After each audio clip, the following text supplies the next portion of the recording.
Panginoon, kaawaan mo kami.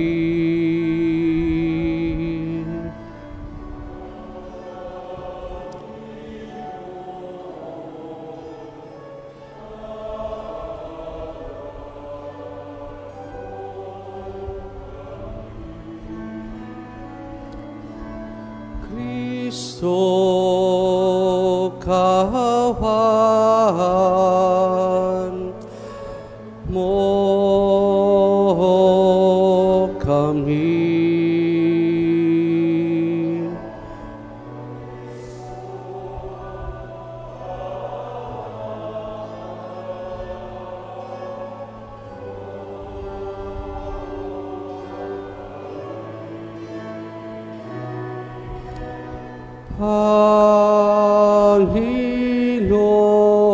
Panginoon, kaawaan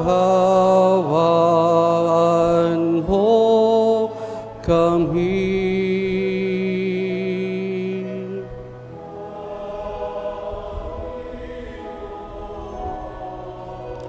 Kaawaan mo kami.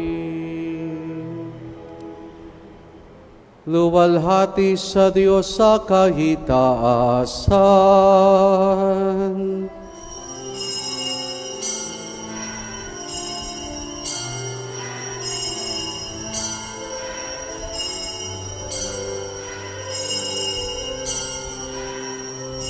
Luwalhati sa Diyos sa kahitaasan. Kaloob sa lupa, kapayapaan, pinupuri ka, ipinagdarahal, sinasamba ka namin sa dakila mong kalwalhatian. Panginoon naming Diyos, Hari ng langit, Amang makapangyarihan, Panginoong Hesukristo, bugtong na anak ng Diyos, Kordero ng Ama, ikaw na nag-aalis ng mga kasalanan ng sanlibutan. Tanggapin mo ang aming kahilingan, ikaw na naluklok sa kanan ng Ama. Maawa ka sa amin, ikaw lamang ang banal, Panginoong Hesukristo, kasama ng Espiritu, sa walhati ng Ama. Amen. Amen. Amen. Amen. Manalangin tayo. Ama naming makapangyarihan, iginagawa mo kami magkaisa ng kalooban. Ipagkaloob mo ang iyong mga utos ay aming mahalin, ang iyong mga pangako ay hangarin naming tanggapin, upang sa namang pagbabago sa paligid namin, manatiling matatag ang aming loobin. Sa tunay na kasiyang matatagpuan sa iyong piling, sa pamamagitan ni Jesus, kasama ng Espiritu Santo, magpasawalang hanggan. Amen. Sa unang pagbasa, isinasalaysay ang pagpapasakop ng mga Israelita sa Panginoon sa pangunguna at halimbawa na rin ng angkan ni Josue. Ang salita ng Diyos mula sa aklat ni Josue. Noong mga araw na iyon, tinipon ni Josue sa Sikem ang lahat ng mga lipi. Pagkatapos, tinawag niya ang matatanda, ang mga hukom, ang mga pinuno, at mga tagapangasiwa sa Israel, at sila'y humarap sa Panginoon. Sinabi niya, "Kung ayaw ninyong maglingkod sa Panginoon, sabihin ninyo kung kanino kayo maglilingkod. Sa Diyos ang sinamba ng inyong mga ninuno sa Mesopotamia o sa mga Diyos-Diyosa ng mga Amoreo na sinasamba dito sa lupaing inyong tinatahan. Ngunit ako at ang aking angkan ay sa Panginoon lamang maglilingkod. Sumagot ang bayan, wala kaming balak na talikuran ang Panginoon at maglingkod sa mga Diyos-Diyosan. Ang Panginoon na ating Diyos ang siyang humango sa atin sa pagkaalipin sa Ehipto. Nasaksihan din namin ang mga kababalaghang ginawa niya upang tayo maingatan saan man tayo mapadako at mailigtas sa mga kaaway na ating nadaanan. Kaya't kami rin ay sa Panginoon maglilingkod. Siya ang ating Diyos. Ang salita ng Diyos. Salamat sa Diyos. Tugon sa Salmo, magsumikap tayong kamtin ang Panginoong butihin. Magsumikap tayong kamtin ang Panginoong butihin. Panginoon aking laging pupurihin, sa pasasalamat di ako titigil. Aking pupurihin kanyang mga gawa, kayong naaapi, makinig matuwa. Magsumikap tayong kamtin ang Panginoong butihin.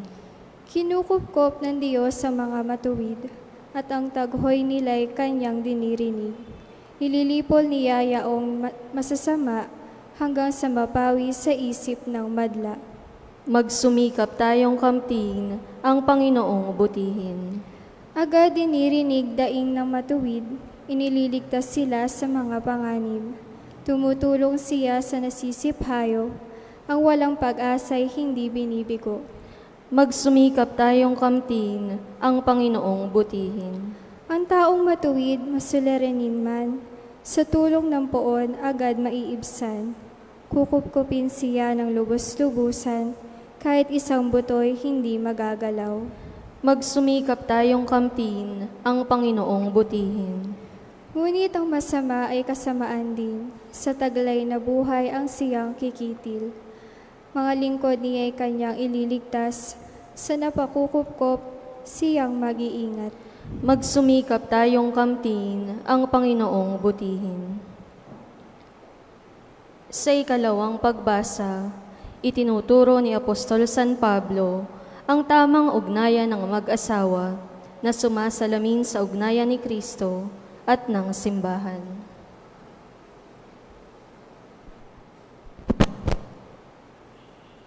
Ang salita ng Diyos mula sa sulat ni Apostol San Pablo sa mga taga-Efeso. Mga kapatid, pasakop kayo sa isa't isa, tanda ng inyong paggalang kay Kristo. Mga babae, pasakop kayo sa inyong asawa tulad ng pagpasakop ninyo sa Panginoon.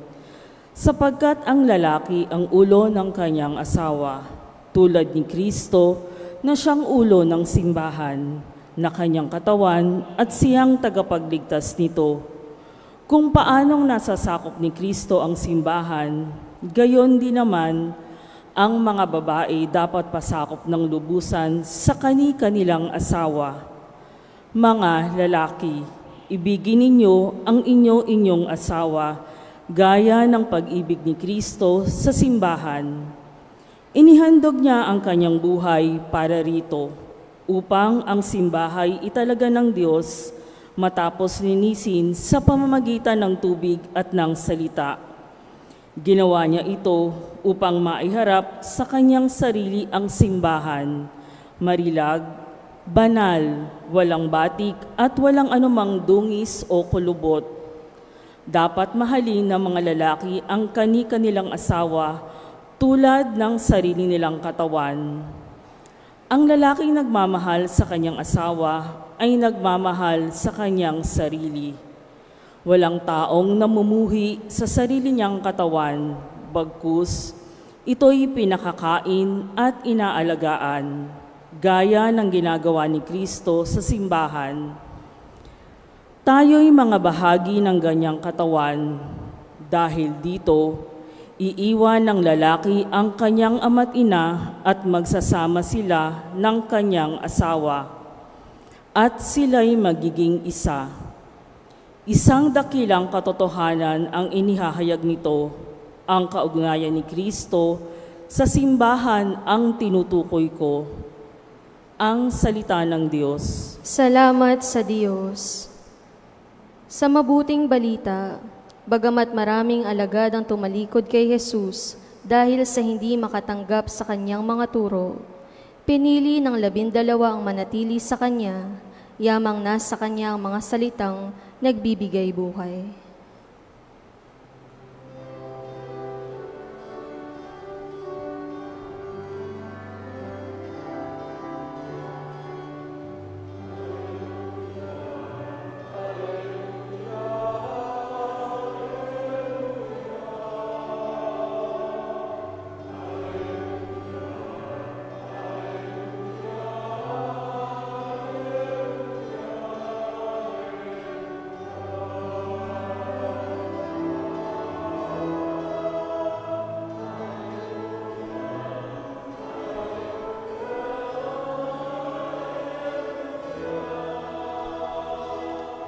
Hallelujah, hallelujah, hallelujah.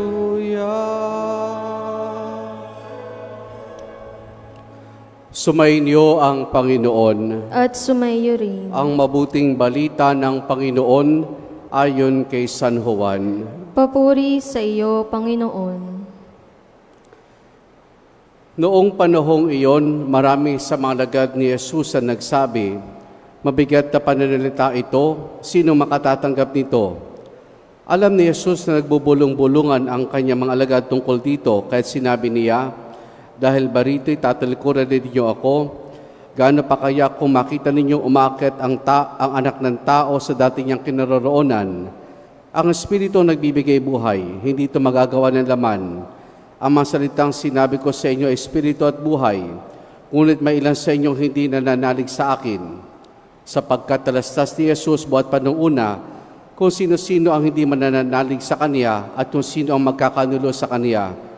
Idinugtong pa niya, "Yan ang dahilan kaya ko sinabi sa inyo na walang makalalapit sa akin malibang loobin ito ng Ama." Mula nooy marami sa kanyang mga alagad ang tumalikod at hindi na sumama sa Kanya. Kaya tinanong ni Jesus ang 12, "Ibig din ba ninyong umalis?" Sumagot si Simon Pedro, "Panginoon, kanino po kami pupunta? Nasa inyo ang mga salita nagbibigay ng buhay na walang hanggan. Naniniwala kami at ngayong natitiyak naming kayo ang banal ng Diyos." Ang mabuting balita ng Panginoon. Pinupuri ka namin, Panginoong Hesukristo.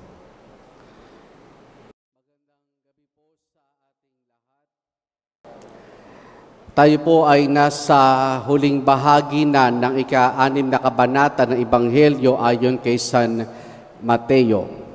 Ito mga nagdaang mga linggo ay ating sinimulang pagnilay at pakinggan ang Bread of Life Discourse ng ating Panginoon, kung saan pinakain niya mga tao at ngayon ay higit pa sa physical na kagutuman ang kanyang tinutugon, bagkus ang mas malalim na katugunan nating mga tao sa pamamagitan ng banal na Eucharistia. Kayon, sa Ebanghelyo po, ay marami ang, sabi nga, tumalikod na sa ating Panginoon. Anong dahilan? Dahil sa kanyang mabigat na pananalita, at sino makatatanggap ito? Ano ba yung pananalita ng ating Panginoon? Kung babalikan po natin noong nakaraang linggo, ay direkta ng tinukoy ni Jesus kung ano yung pagkain nagbibigay buhay na walang hanggan na bumaba mula sa langit. At ano po yun? Yung kanyang laman at dugo. Ang aking laman, ang tunay na pagkain, ang aking dugo ay tunay na inumin. At ito, sabi nga ng mga alagad ng Panginoon at ng mga Hudyo, mabigat na pananalita ito. Kumbaga para sa kanila, hindi na sinasang-ayunan ang mga pananalita ng ating Panginoon. At bukod dito, hindi nila na ito naunawaan. Kaya mula noon, marami sa mga alagad ni Jesus ang tumalikod sa Kanya at hindi na sumama. Kaya nung ito yung nangyari, anong ginawa ng Panginoon? Bumaling siya sa 12. At ang tanong niya ay, "Iiwan na rin niyo ba ako?" At anong sagot ni Pedro? "Panginoon, saan kami pupunta? Nasa salitang nagbibigay ng buhay na walang hanggan. Mga kapatid, dalawang katanungan ang gusto kong pagnilayan natin at sagutin sa linggong ito sa ating pagninilay. Una, bakit maraming mga Katoliko ngayon ang iniiwan ang Panginoon at tinatalikuran ng simbahan? At pangalawa, anong dahilan para manatili tayo sa simbahan? Anong mga dahilan para manatili tayo sa simbahan? Yung una, kapansin-pansin naman po, bagamat napakalaking bilang sa ating bansa na mga Pilipino ay mga Katoliko, marami ang mga hindi nagsisimba. Marami ang sabihin natin na nakakalimot sa Diyos o dili kaya tuluyan ng tinalikuran ang kanilang pananampalataya sa Diyos. Iba-ibang dahilan, maaring napagsabihan o napagalitan ng pari o dili kaya ay meron nakasamaang loob sa mga kasamahan sa simbahan. Yan yung isa sa madalas naming ma-encounter. Kapag meron kaming napansin na isang tao nagsisimba dati-rati tapos bigla na lamang nawawala. At ang dadahilan, ang mga iyon. Iba naman po, hindi man po iniwan ng simbahan, pero at their convenience, doon lamang sila magsisimba, doon lamang sila maglilingkod. Kung kailan nila pwedeng isingit sa kanilang oras ang Panginoon. At marami ang mga ganyan. At their convenience, doon lamang sila susulpot para makabuti. Bigla na lamang sumusulpot sa simbahan at bigla na rin namang nawawala. Marami ring mga ganyan. At their own convenience. Kailan ko kaya maisisingit ang aking ang Diyos sa aking napakabising schedule. O dili kaya, yung mabigat na panalta ng ating Panginoon. At dito kung naisiugnay ang ating ikalawang pagbasa sa sulat ni San Pablo sa mga taga-Efeso tungkol sa ugnayan ng mga mag-asawa. Ang sinabi dito, mga babae, pasakop kayo sa inyong mga asawa. Mga lalaki, mahalin niyo ang inyong mga asawa. Dapat makita natin ang konteksto ng pagmamahal ng mga mag-asawa sa konteksto ng pagmamahal ni Jesus sa simbahan. Dapat makita natin na ang pagmamahal ng mag-asawa ay sumasalamin sa pagmamahal ni Jesus sa ating simbahan. Mabigat ang panalita dito ng Panginoon. Lalo tigis sa panahon natin ngayon na ang gobyerno ay patuloy na sinusulong na magkaroon ng divorce law sa ating bansa. Malinaw ang panalita ng Panginoon. Ang pinagsama ng Diyos ay huwag paghiwalayin ng tao. Hindi ho mababago yan. Pero bakit ba nila sinusulong ang divorce law? Dahil meron ng pananakit. Meron man tayong batas against violence against women and children.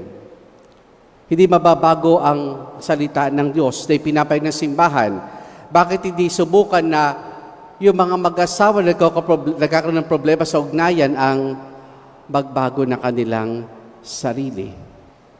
Dahil sa pasimula, alam na mga mag-asawa na pumapasok sa ganitong buhay na sila ay magsasama sa pagginhawa sa dusa at ligaya. Malinaw po iyan sa mga nagpapakasal sa simbahan.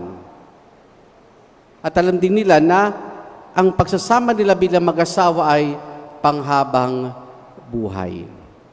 Hindi mababago ang turo ni Jesus tungkol sa bagay na ito. Siguro ang dapat unti-unting magbago ay kung yung mag-asawa na nagkakaroon ng problema, baka nagkukulang sila sa pagmamahalan sa isa't isa. Katulad ng pagmamahal ng Panginoon sa bawat isa sa atin. Mabigat na pananalita ang tungkol sa pagtutol ng simbahan sa diborsyo, pero ito'y nakabatay sa pananalita ng ating Panginoon. Ang pinagsama ng Diyos, huwag paghiwalay ng tao. Maring ilan sa inyo, very inconvenient kapag ito ang pinapahayag ng simbahan. Marito rin maging dahilan para lumayo sa simbahan. Marami pang dahilan. Pero tignan din natin, anong dahilan ng ating pananatili? Una, ang katapatan ng Diyos.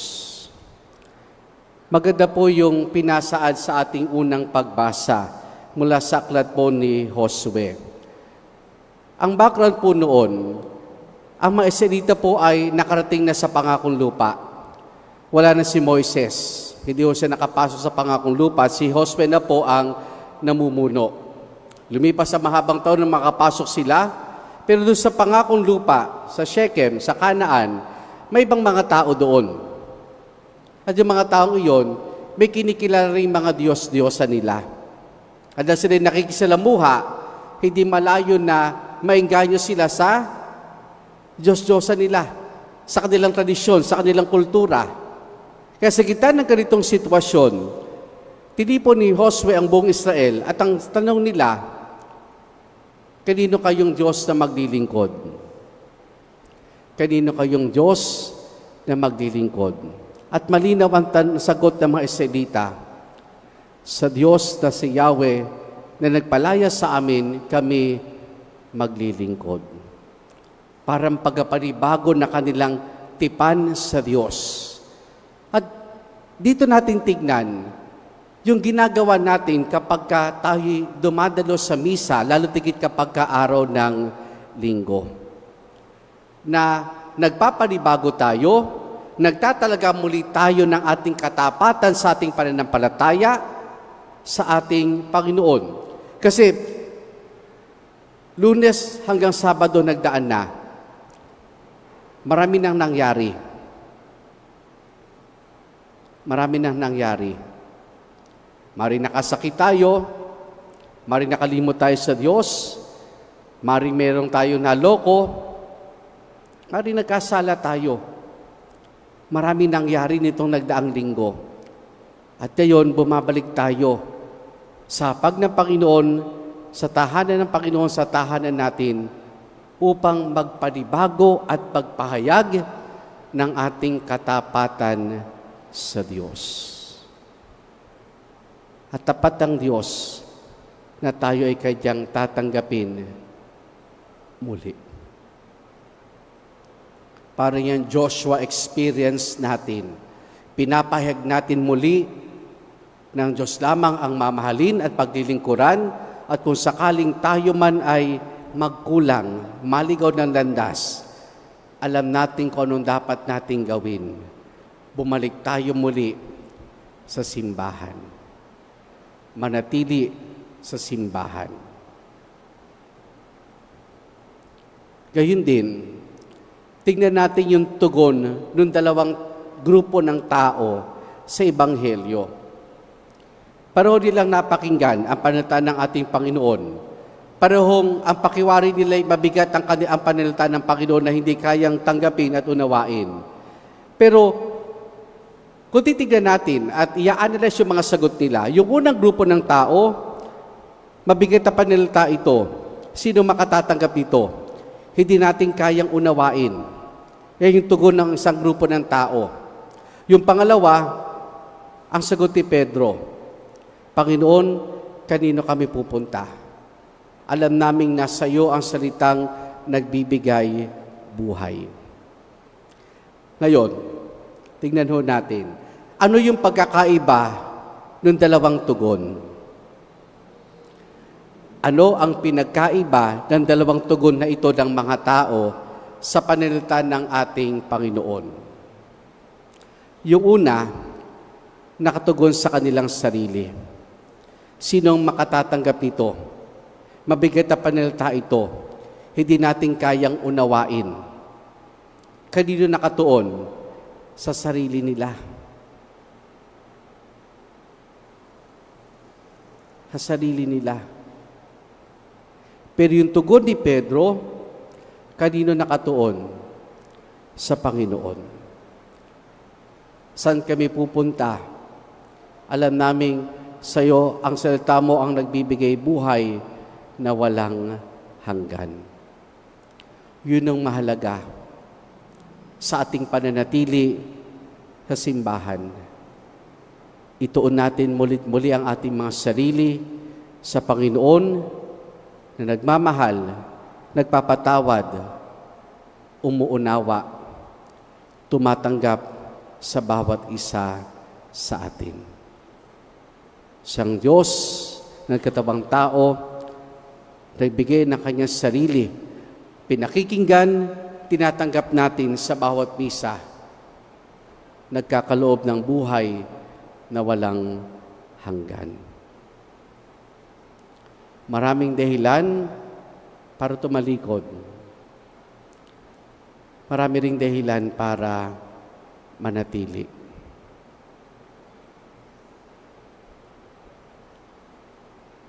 Maraming dahilan para manatili. At ang pinakamahalagang dahilan para manatili tayo, walang iba, kundi ang ating Panginoon. Ituon natin ating mga sarili, tanging kay Jesus, laging kay Jesus, at parating kay Jesus lamang. Ang salita at pagkaing nagbibigay ng buhay na walang hanggan. Amen.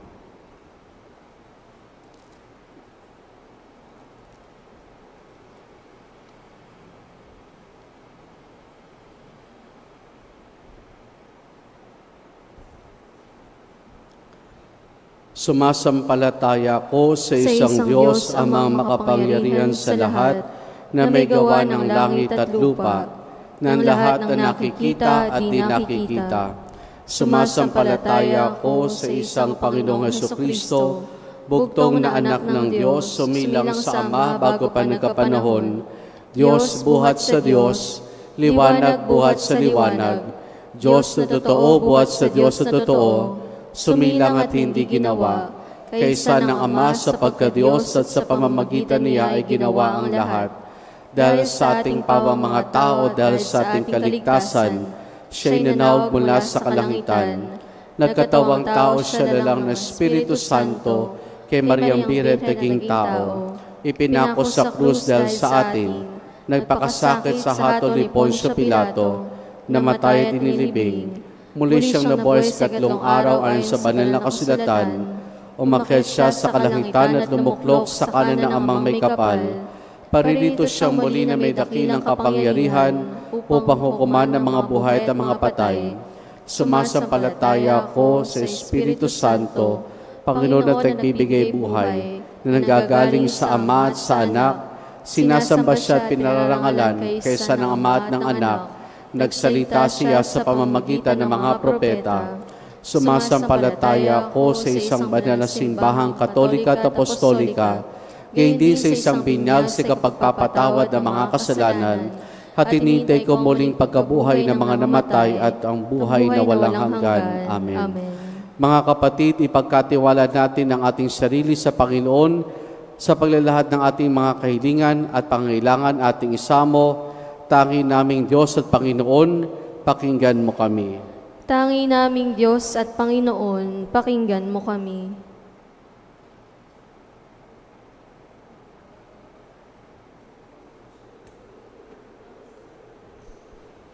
Ang salita mong nagbibigay buhay, naway maipahayag ng iyong mga pari bilang ebanghelyo ng buhay sa paggabay ng banal na Espiritu, tayo'y dumalangin.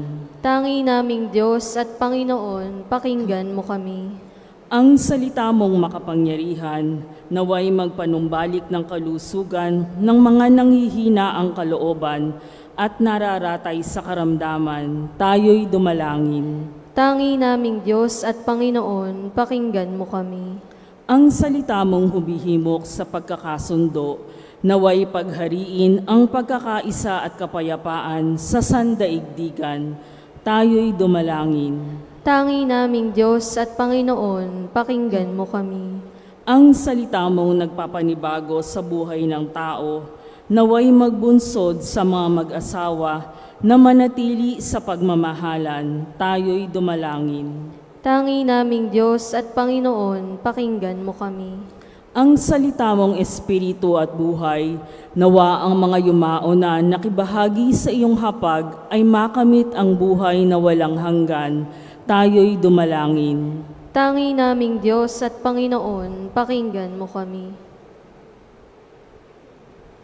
Sama rin natin sa ating pananalangin sa misang ito ang pasasalamat ni Jayan Louie, Jessen Liam, Jinlin Carimon, Reste Isip at Pamilya, Rosie at Rico Raimundo, Marlon at Cecil Aguilar, Malcolm Halili. Kain din para sa natatayang kahilingan ni Alexis Santos, Lydia Montoya, Luz Capili at Maki Legaspi. Patuloy nating dalangin ang pagbuti ng kalusugan at kagalingan ni Ligay at Apolinario Catalig, Virginia Franco, Joel Bardos, Ana Romero, Tony Cruz, Maria Cristina Laderas Manginao, Angelita Valte, Emeterio Loren, Luz Capili, Erica Saira Mariano, Mark Lester Halili, Maria De Guia, at Roland Valderia. At para sa kapayapaan ng kaluluwa ni Mamerto, Yolando, Paquito, Constancia, Dolores, Isabelita, Luis, Maria, Lamberto, Manny, Mario, Irene, Orlando, Arcadia, Oliver, Generosa, at Florante. Ating dulog sa Diyos, iba pa nating intensyon at panalangin. Amang makapangyarihan, kami iyong iniligtas sa pamamagitan ni Kristo, ang salita ng buhay. Dinggin ang aming panalangin at dagdagan ng aming pananalig sa pamamagitan din niyang aming Panginoon, magpasawalang hanggan. Amen. Pag-aalay.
Manalangin kayo mga kapatid upang ang paghahain natin ay kalugdan ng Diyos amang makapangyarihan. Tanggapin nawa ng Panginoon itong paghain sa iyong mga kamay, sa kapurihan niya at karangalan sa ating kapakinabangan at sa buong sambayanan niyang banal. Ama naming lumikha, pinagkabit mo kami na iyong pagkukup, pakundangan sa isang pamalagi ang paghahandog, kaya sa iyong sambayanan ay iyong ipagkaloob ang pagkakaisa at kapayapang nagbubuklod, bunga ng aming mga alay na iyong kinalulugod sa pamamagitan ni Jesus, kasama ng Espiritu Santo magpasawalang hanggan. Amen. Sumainyo ang Panginoon. At sumaiyo rin. Taas sa Diyos sa inyong puso at diwa. Itinaas na namin sa Panginoon. Pasalamatan natin ang Panginoong ating Diyos. Marapat na siya'y pasalamatan. Ama naming makapangyarihan, tunay nga marapat na ikaw ay aming pasalamatan sa pamamagitan ni Jesus na aming Panginoon. Siyang talagang dakila at lagi mong kinalulugod na pari naghahain para sa sansinukob, ditong pag-aaling at tanging mong binukod. Ang pagdiriwang sa uling hapon ay paghahain niya para sa tanan upang alalahanin namin pagsaluhan. Ang laman niya inihain upang lahat ay buhayin. Ang dugo niya ay dumanak ng lahat ay mapatawad. Kaya kaisa ng mga anghel, nagsisiawit ng papuri sa nang walang humpay sa kalangitan, kami nagbubunyi sa iyong kadakilaan.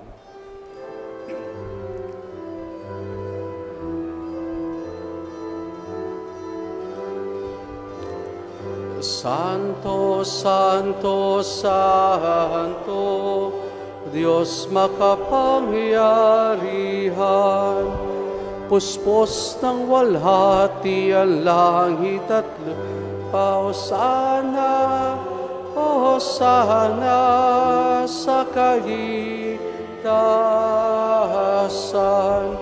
pinagpalang narito sa ngalan ng Panginoon. Hosana, Hosana sa kaigtasan. Hosana, Hosana sa kaigtasan.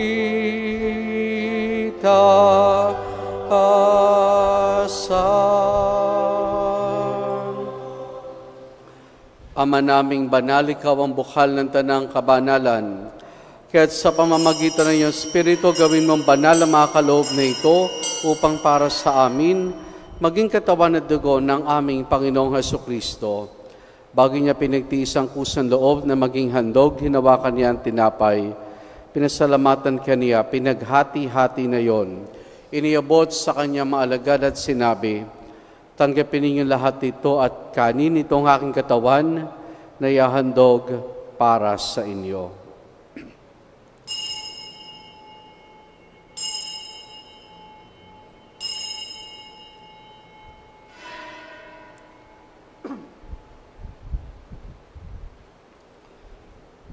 Gayun din naman nang matapos ang hapunan, hinawakan niya ang kalis. Muli kanyang pinasalamatan, iniabot niyang kalis sa kanyang mga alagad at sinabi, tanggapin ninyo lahat ito at inumin itong kalis ng aking dugo, ng bago't walang hanggang tipan. Ang aking dugo na ibubuhos para sa inyo, para sa lahat, sa kapagpapatawad ng mga kasalanan. Gawin ninyo ito sa pag-alaala sa akin.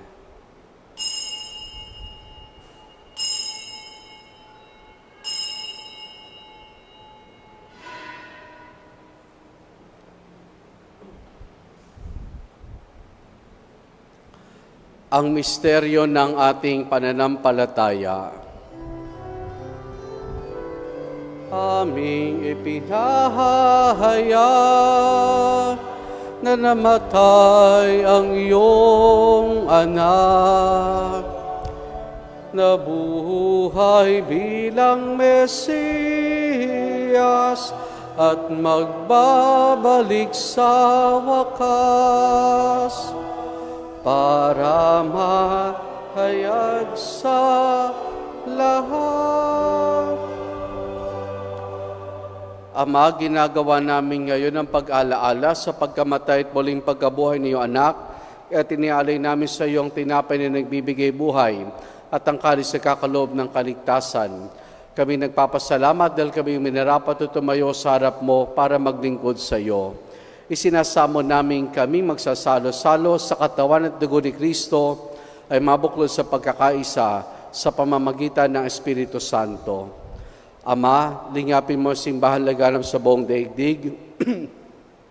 Puspusin mo kami sa pag-ibig kay San Francisco naming Papa at ni Dennis sa aming obispo at ng Tanang Kaparian.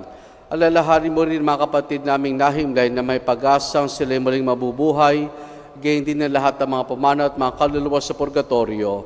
Kaawan mo sa patuloyin sa iyong kaliwanagan. Kaawaan mo at pagindapati kaming lahat na makasalo sa iyong buhay na walang wakas.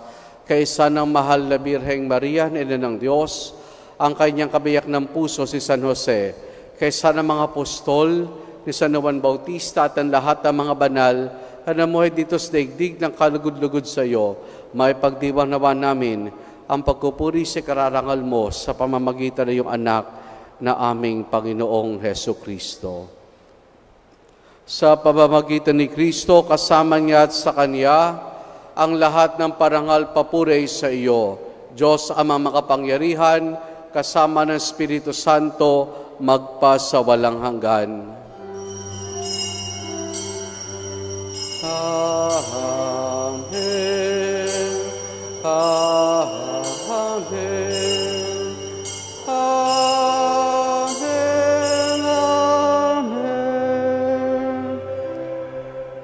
Sa tagubiling manakagagaling na utos sa turo ni Jesus na Panginoon natin na Diyos, ipahayag po natin ng lakas loob.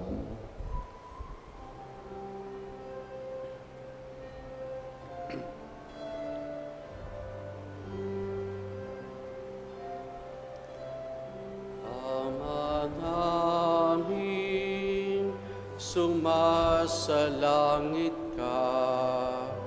Sambahin ang ngalan mo, mapasa amin ang kaharian mo, sundin ang loob mo dito sa lupa para nang sa langit. Bigyan mo kami ngayon ng aming kakanin sa araw-araw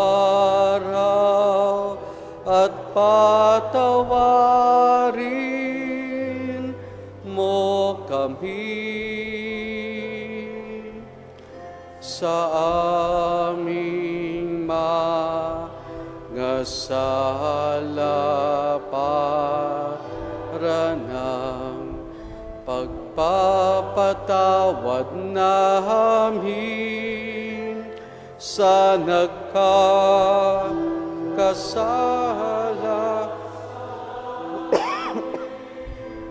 at huwag mo kaming ipahintulot sa tukso at iadya mo kami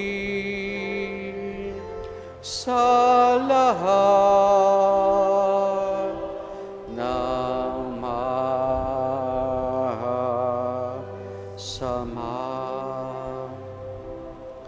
Hinihiling namin kay Media sa lahat ng masama, pagkalooban ng kapayapaan, araw-araw iligtas sa kasalanan, at ilayos lahat ng kapahamakan, samantalang aming masayang pinananabikan ang dakilang araw ng pagkapahayag ng tagapagligtas naming si Jesu Kristo.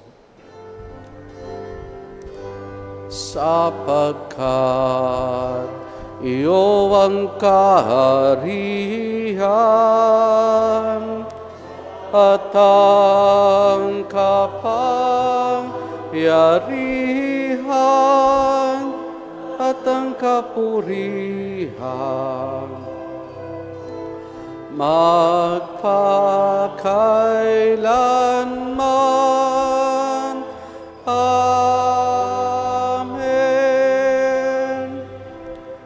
Panginoong Jesucristo, sinabi mo sa mga apostol, kapayapaan ang iniwan ko sa inyong aking kapayapaan na ibinibigay ko sa inyo. Tunghayan mo ang aming pananampalataya at huwag ang aming mga pagkakasala.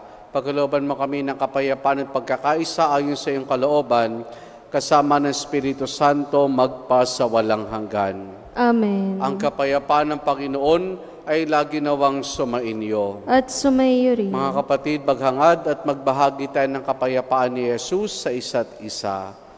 Peace be with you po. Kordero ng Diyos na nag-aalis ng mga kasalanan ng sanlibutan, maawa ka sa amin. Kordero ng Diyos na nag-aalis ng mga kasalanan ng sanlibutan, maawa ka sa amin. Kordero ng Diyos na nag-aalis ng mga kasalanan ng sanlibutan, ipagkaloob mo sa amin ang kapayapaan. Narito si Jesus, ang Kordero ng Diyos. Siya nag-aalis sa mga kasalanan ng sanlibutan. Mapalad ang mga inaaniyahan niya makiisa sa kanyang banal na piging. Panginoon, hindi ako karapat-dapat na magpatuloy sa iyo, ngunit sa isang salita mo lamang ay gagaling na ako.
Manalangin tayo. Ama naming mapagmahal, lubusin mo sa amin ang kagalingang bigay na iyong pag-ibig na ngayon ipinagdiriwang at kami naway magkaroon ng ganap na kaunlaran upang sa lahat ng aming pinagkakabalahanan, ikaw ay aming mabigyang kasiyahan sa pamamagitan ni Jesus kasama ng Espiritu Santo magpa sa walang hanggan. Amen. Sumainyo ang Panginoon At sumaiyo rin. at pagpalain tayong lahat ng mabutit mapagmahal na Diyos Ama, Anak at Espiritu Santo. Amen. Naialay na natin ang pagdiriwan ng banal na misa, humayot tayo at patuloy nito ng ating mga sarili sa ating Panginoon. Salamat sa Diyos. Purihin po natin ang ating Panginoon.